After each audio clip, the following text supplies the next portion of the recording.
All right. What if I found a way to get you a Christmas special that has James Earl Jones, Mark Hamill, Anthony Daniels, Art Carney, and B. Arthur? Would you want to see something awesome like that? Oh, yeah, I'd love to see All that. right, let's talk about the 1977 Star Wars Christmas Holiday Special.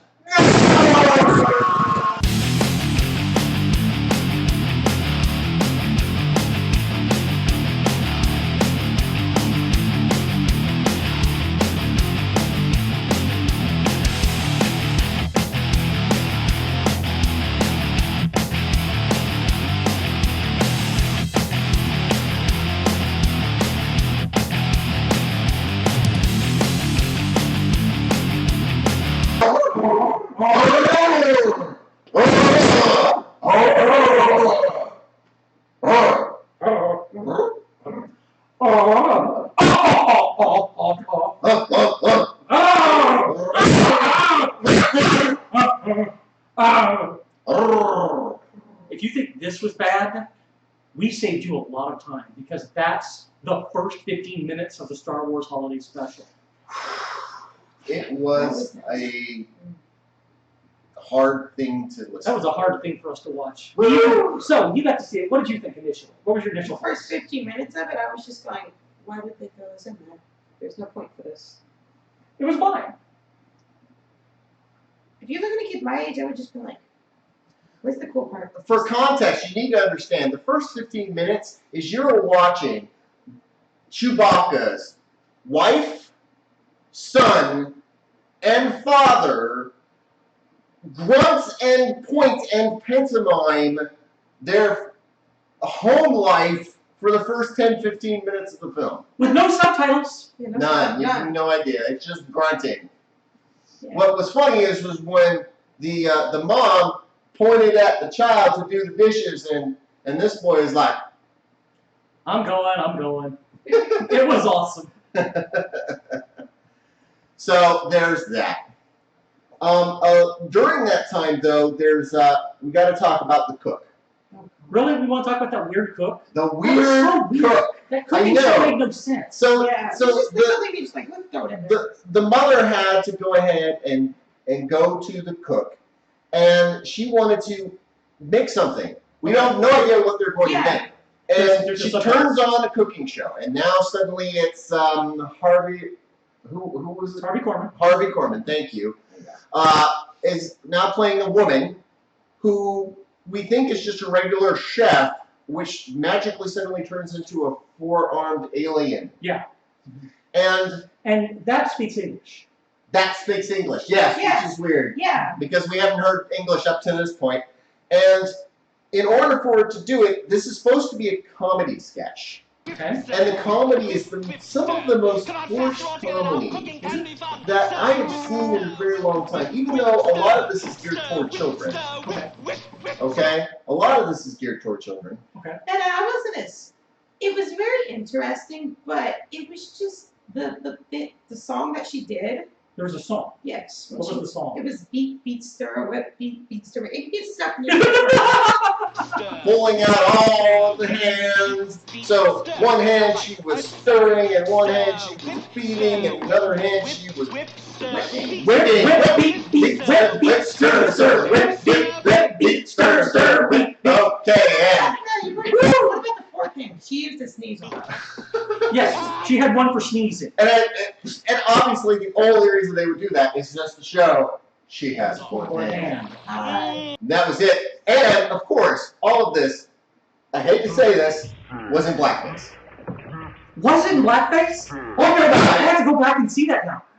Was that in blackface? It was all in blackface. Oh, that's so wrong. They could have done blue or green. No. They could have had a mask. Oh, you're Nothing. It was all in blackface. I thought it was pretty funny is when she had the guy, she had the two arms in front, and then there was a guy that was running out of her sticking her hand to do the fourth arms. Mm-hmm. And enunciate.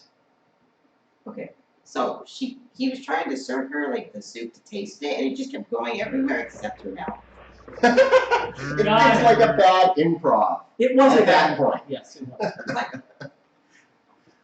All right. Okay, so speaking of weird things to have on television, and a little later we move on to a gift for Grandpa.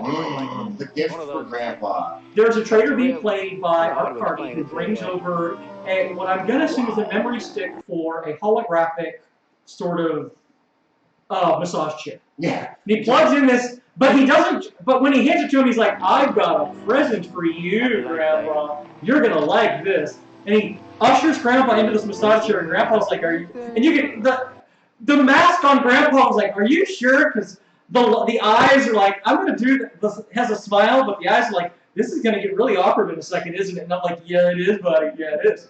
Sure enough, plugs it in, and it's Diane Carroll. Diane Carroll is a famous singer from the 1970s, for those of you that do not know that. Going, "I'm your pleasure. I'm your dream.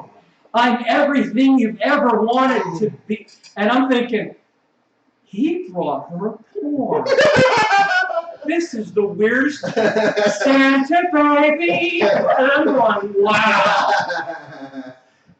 The first couple seconds, even before she shows up, there is these little swimming. Semen. Yeah, that was an autograph from the 14-year-old. Good job, buddy. That's what you want to use. Yeah, learning the word semen in science. Great. I'm gonna have to kick you out of that class. We gotta learn it at some point. Where are you about it? All right, but yes, very awkward. Very, very, very awkward. Oh, while we're talking about, okay, so, but she sings this, I think it's supposed to be a Santa baby, I'm your pleasure thing. Now, that's not the worst of the singers. I would love to say that it is, but let's move from Green with Diane Carroll to Pink with Jefferson Starship. Oh my God. At some point, the Imperials have to invade the house. So they've invaded the house, they're coming in, they're getting their Imperial attack on, and one of them finds what I guess is supposed to be the local television. And it's this weird little device. He starts watching it, and inside is, they do this pan move to, I think they're trying to do the Star Wars Holiday Specials variety show with songs and dances. Yeah. So they bring in Jefferson Starship, and he's singing in what I'm going to call a Darth Maul double dildo. The mic on one side is pink, about this long, where he's holding his hand, and pink on this side. And it's round. And they do a light effect on the entire piece. Yeah. And it makes his microphone glow this pink. It's magenta. It's pink. And he has this thing blow up his mouth. It was insane to watch. And what's worse is just Jefferson Starship.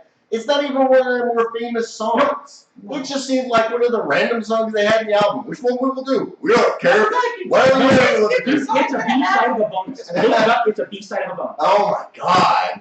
It's a B-side of a bonus. I feel like they just had a hat full of a whole bunch of songs. Stick your hand and just pick up that one. No, they wrote this one especially for the Star Wars special. Because nowhere else are you going to find it except the B-side of a bootleg. Oh my God. All right, so speaking of music, are you ready to move into singing the Star Wars theme song by Leia? Now to get to it was so forced. She's trying to sing Life Day, I want to sing about Life Day, or I think it's something general. It's so forced. It's so jammed in there. Like, we need to make sure we get the Star Wars theme song in the freaking special. Yes. And of course, you know that Life Day is supposed to be the analogy that we're supposed to refer that it's Christmas. Right. Yeah. And I guess they didn't want the Christian themes in this universe, because in all reality, it would be a little awkward to have a Christian theme inside of the Star Wars universe. So their thought was Life Day. But Life Day, is there any analogy to that? Not until the 1977 holiday special, so they can sell toys. You don't understand, the holiday special is meant to sell toys. Yes. Yes, it was. Star Wars came out, merchandising for toys has now come out. Let's sell some toys. Isn't there a toy commercial in the special? Yes, there was. What was it for? It was for, I think it was like for a couple of action figures that they were Oh yeah, that was at the end of the entire special. They had a little toy commercial trying to sell it. It went back to them giving Life Day. Yeah. Well, that may have just been a toy commercial that happened to cut for the version we have. Yeah. Absolutely. All right. But B. Arthur really did do the best with what she had. I mean, you know. I mean, it wasn't exactly the Cantina song. It was in the Cantina with the underlying beats of it, but she was trying to force. It was such a weird song because the song's only purpose was to say hi, goodbye, get out of my bar. Because the Imperials wanted everybody to go to their homes. It's probably not a good thing. If you want them to leave, don't buy them drinks. I know. You can buy them drinks. I'm kicking you out, but I'm buying the drink first on me. It's like, one more drink. And then you're out of here. And I think the aliens themselves knew this. Because they were like, she's like, all right, everybody leave. And they're like, I'm not going I'm not anywhere. going anywhere. Because if I hold out long enough, he's going to give me another drink. And then the guy who drank from his head. Oh, that was so nice. I was freaking out. And that was I think that was Harvey Corbin again. Harvey Corbin again, playing another character. And pouring. Yeah, he had a head in his hole. And he was stalking B. Arthur's character. Yeah. Literally stalking him. Because she said, have a nice day. See you. I'll see you again. It was 6 words. It was, hold on. He kept saying 6 words. It was, see you later. Come back again. See you later. Come back again. And she's like, that means that she loves me. No. So that was weird, forced, no underlying story. Didn't start anywhere when it came to the scene. Didn't go anywhere when it ended. It was just there. Let's just throw it in there. Yeah, it was a very throwaway. They should have just kept her scene, the bar scene, and then just moved on. Yeah. Okay. So we've covered. So we're talking about the Imperials closing down the bar. Yeah. What did you think of when the Imperials tore up the kids' room, but not the parents' room, not the main room, just tearing up his toys? Because they just think about children. Stormtroopers don't like children. That's because they might find Star Wars toys that could be valuable like 30 years down the line. I know. Well, I mean, the Imperials go, okay, go investigate the kids' room. Stormtroopers go upstairs and just start tearing into the kids' toys. Just tearing open the things and took a bantha, a big giant bantha toy, and ripped off his head. Threw it down. And finally went out and they left and the boy Wookiee ran upstairs and immediately looked around and was like, obviously they're in costume, showing emotions a little bit hard, but the next thing you know is the boy, for whatever reason, goes straight to the bantha toy. Well, of course, it's his favorite toy. Picks it up, puts it on his bed, takes the head, puts it next to it, puts A the blanket. blanket over it, and then kisses the bantha toy. It was the saddest thing I ever. started crying. It was pretty cute. And then the Imperial comes down and goes, I did you a favor, Mrs. Chewie. That'll keep him busy cleaning. And then walks out like, I did you a favor. You did me a favor. Thanks. Keep your favors to yourself. Why didn't they just rip up their faces? They were like 10 times bigger than them. I know, right? And that was just really weird. All right, let's move on to the cartoon. Oh, the Boba Fett cartoon. I got Yes. really excited when you told me there was going to be a A Boba Barber Fett. Yeah, a Boba Fett. I got really excited when you told me Boba Fett was going to be in a cartoon. Mhm. And then I felt really betrayed once I'd seen the cartoon. Oh my God. It was like they did a cartoon for the heavy metal movie that came out, I believe, almost the same year. Plus or minus a bit. Yeah, plus or minus a bit. So the cartoonists made this bit, didn't have anywhere to put it, so they went, oh, here's the holiday special. They made it right for that, but it had nothing to do with the storyline. It had nothing to do with what's going on. It was just a random cartoon starring Boba Fett. Follow me, friend. And Boba Fett, they moved into the South. I'm saying Boba Fett, you're saying Boba Fett. How else can say the same? so there's Han Solo. There is I don't remember Chewie actually being Chewie. No, Chewie is in the Chewie was in episode. it. Absolutely is in the He's episode. wearing all He was the the main character. Chewie was the one that went with Fett out to the town. Yeah. Oh, Remember? okay. Yeah. And then you had Oh, Skywalker. Yeah. Then you had Princess Leia. What was interesting is that you could tell though that the voice actors were actual people. Actually the people. Yeah. So it was It was pretty good. Mark Hamill and everybody. So let's talk. Mark Hamill looks so young. I know. It looked absolutely He baby looks faced. 12. I know. Real quick, what do you think of Fett trying to play this kind of faking to be a good guy? No, the counter I agent thought thing. that was interesting, actually. Follow me. I like the idea of him playing the counter agent thing. It would have been nice if he actually followed through. No, I have a question. Did they already know that so wasn't that their like first encounter since they didn't already know he was a bad guy? Correct. Mm-hmm. Really? That was yeah, which is kind of the point. But what was weird was the dinosaurs they were riding. Yeah. You didn't like the dinosaurs? No. They were very, very, very cartoony. It's like They were cartoony. They were very cartoony. And the weirdest part about the cartoon, But we're in a was- world where you have Jabba the Slug, okay? You know. the weirdest part that I found about it was Han Solo's face. Yes. Yes. It was Compared to wretched. every drawing in that cartoon, for some reason the cartoonist thought, hey, you know what I think would be great? If we drew his nose twice as long in one line, It's like Squidward. and then with a little thing, and a little bit like Squidward. And it's just one line, and then everybody else has a normal cartoony face. Yeah. But for some reason, Han Solo had a really long face, and his nose was like half the face. And it was, Okay. yeah. It was a bit odd. Now, one thing I did find interesting is that they had a character, and it was just this weird, giant mad scientist with Dr. Eggman just right in the back of them, just to like look. I'm like, there was no point for him to be there. Just some weird giant scientist in the back of them. When they were all standing at the pod. Mhm.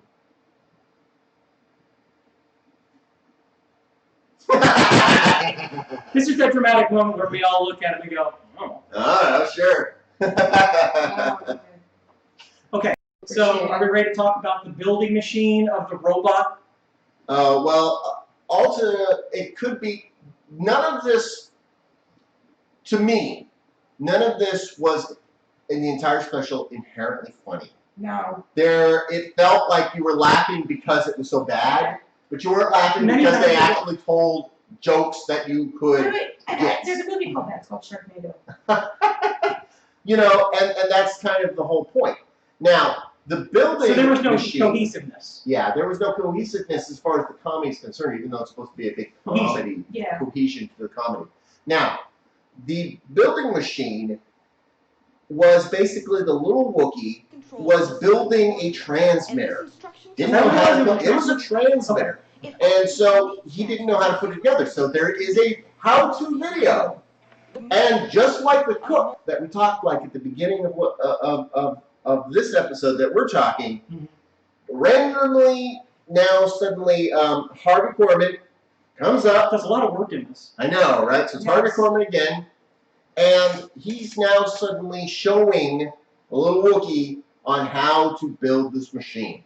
Step by excruciating step. It's very slow. It's just like, All right. and he kind of Now- That's not terrible. Sometimes you need something that tells you how to put something together. Oh, absolutely. Not a holiday special. No. Now, Not a holiday special. now, what made this interesting, we also had my other son watching this. He's about 12. Yeah. Okay? He has a very funny sense of humor. He was laughing really hard. And I think it was more geared toward a younger audience because what happened is that as each excruciating step on how to build this translator is going, Harvey is messing up on purpose like a robot. So he's like, and put B slot into A slot. And it's just like, what can I do pantomime and with my voice and body to make me seem like a robot and like the video skip or the robot slow down or what kind of things should I do? And for a younger audience, that was hilarious. It was like a broken record player. Mm-hmm. Lots of malfunction. Yes. Malfunction, yeah. Absolutely. Okay, One thing that I have. so we covered everything of Harvey Korman's. Yes. We covered everything of Art Carney. Mm-hmm. Did you really cover much of Art Carney? No, not really. But his part, which is supposed to be the trader, was, you could say, you could take about the entire special, and the only reason he was there so that there could be some English parts to the special, and that's about as far as that went. Okay, have we covered anything involving them just walking Darth Vader in just long enough to have a Just line? for 20 seconds. Well, that's all they could afford, so yeah. Okay, then we've got, so did we cover, I want to keep calling him the Joker, but I know he's Mark Hamill. Mark Hamill. Mark Hamill trying to talk to the camera and go, "Hi, I'm Luke Skywalker. How are you doing?" You know, and us going, "Great." And then he goes back and plays with dry ice. I know. It's about as far as you can Like, get. hello, talk to us, man. We want English. You know, because the Wookiee family kept talking to random people using transmitters hidden behind bookcases or hidden in other places, and it's like, it was weird. Like the TVs. The TVs were super weird. But they always started up, it would always draw this giant line. It was just weird. So let's wrap this up. All right. What is your overall thought of the Star Wars Holiday Special? If it was a 1 to a 10, negative 50. It was Really? You hated it that I bad? hated it that bad. Would you ever watch it again? To maybe go, look at how terrible this is. Okay, so that's at least a 1, because you're willing to watch it at least once. Yeah, I guess maybe once to look how terrible this was. I might watch it mostly to show how bad it is.